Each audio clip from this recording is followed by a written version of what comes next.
Given problem में ए और B दो स्क्वायर मैट्रिसेस हैं of size n cross n, साथ ही साथ determinant of A greater than 0 और determinant of be less than 0 हमें दे रखा है। एक टी जो वेरी करता है 0 से 1 के बीच में। सी टी डिफाइन किया गया है इस तरह से, जिसका स्ट्रक्चर ऑन स्क्रीन है। आपको बताना है कि C t is invertible for all t belonging to closed interval 0-1, या किसी स्पेसिफिक वैल्यू के लिए C t is not invertible. C t is not invertible for each t and C t is invertible. तो हमें यहाँ पर C T जो define किया गया है वो किस तरह से दे रखा है, टी ए प्लस 1 माइनस टी बी, यानी कि एक algebraic expression in terms of matrices हमें सी टी दे रखे है। तो सी टी भी आपका एक मैट्रिक्स होगा और सी टी की हमें डिटर्मिनेंट के बारे में बात करना है। तो यहाँ पर ए और बी जो ले रखे हैं मैट्रिसेस वो n क्रॉस n के लिए है। हम पर्टिकुलरली ऑप्शंस को डिस्कार्ड करेंगे तो हम n को 2 फिक्स कर देते हैं।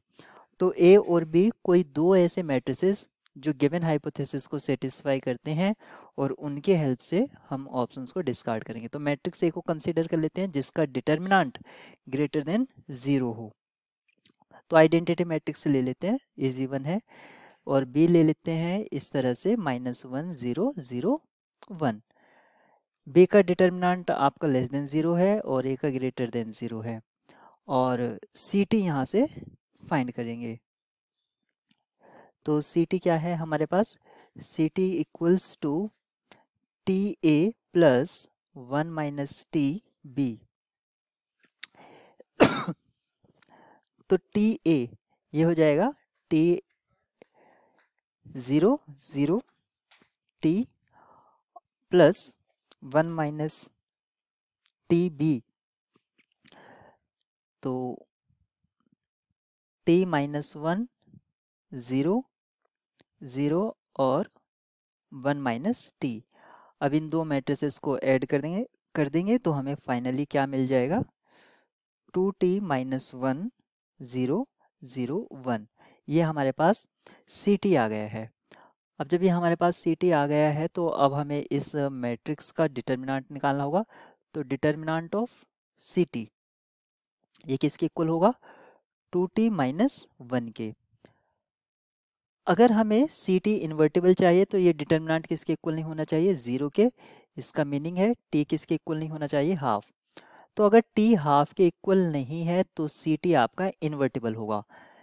तो आप यहाँ पर देखिए, यहाँ पर टी सभी के लिए बिलोंग कर रहा है 0 और 1 में, तो इस केस में इन्वर्टिबल नहीं होगा। ऑप्शन ए हमारा रॉन्ग है।